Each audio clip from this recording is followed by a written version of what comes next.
What's up, Comicbook.com? Welcome back to New York Comic Con. Beatty here in your coverage brought to you by Whatnot. This is going to be a good one. We're talking about Violent Night. We have David Harbour in the house. Director Tommy, how you doing, man? Welcome to New York Comic Con. Thank you. Dude, this is your first Comic Con, you just tell me before we started. Yeah. Okay, first impression.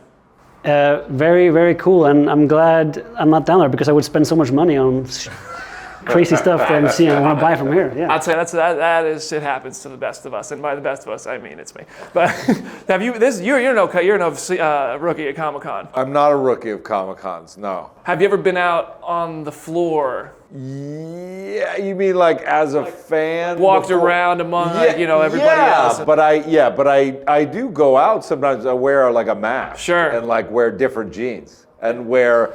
I've been known to be a Mike Myers before, like wear a nice Mike Myers mask with the wig, something real cheap and very uncomfortably hot. And now people are going to go around New York for the rest of the weekend ripping Mike Myers masks off of people. Go for it. It might be me.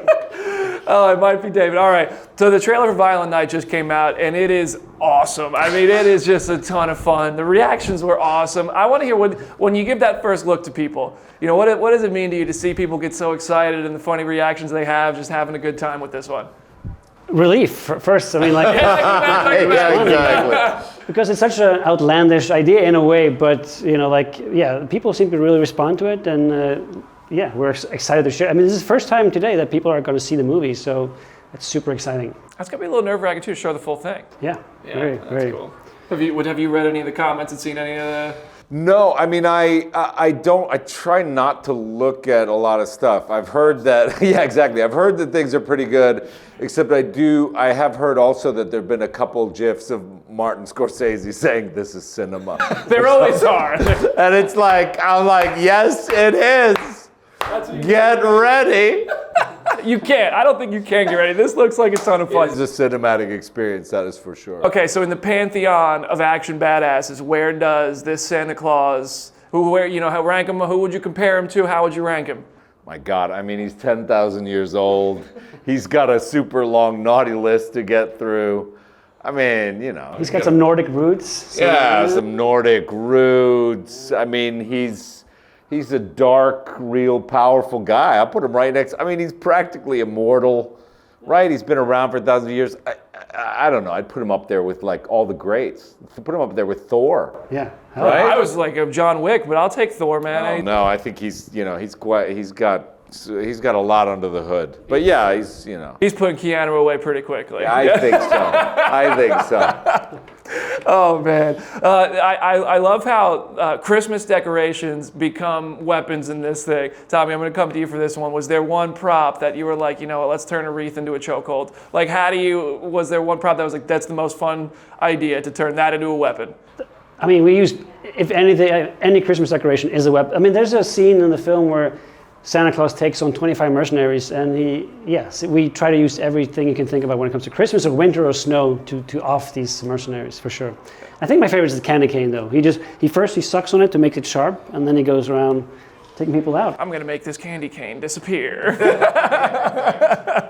Oh man, that's why. Where did the story idea? When did it first come to you guys? And when you first heard it, like, what was it that made you say, like, dude, this one's going to be fun. I want to do this one.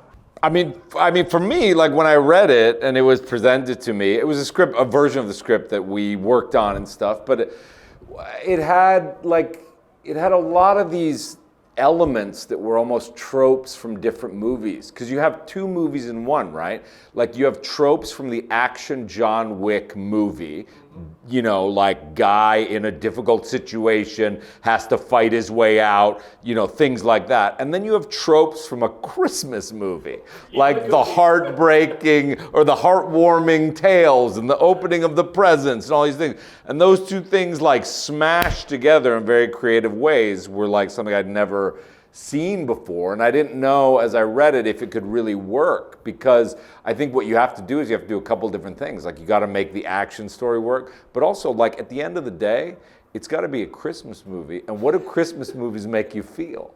They make you feel good, and they make you believe in Santa Claus. Oh, I'm ready to so believe. Hopefully at the end of this movie, if you are a doubter, you will believe that Santa Claus is real and that he's gonna kick your ass if you've been naughty. All right, so a lot of talk about other Christmas movies. If you had to take your Santa Claus and whoop the ass of another Santa Claus from another movie, is there another Santa who, or actor by the actor that played them, not the actor, but a Santa in another universe or franchise, you're like, let's go show him who's the real Santa. Yeah, I mean, I'd like to go after Tim Allen's Santa Claus. I mean, I'd like to see that fight. Come on, Tim. Oh, there it is. Come on down. The challenge is out there. The challenge is out. Throw it on the gauntlet. Oh, dude, I love it. I love it. Well, man, I appreciate y'all coming by, and I can't wait to see Violent Night myself. Thank you so much for this movie and talking about it with me. Thanks for having us. Thank you. Everybody at Comicbook.com, stay tuned for more from New York Comic Con.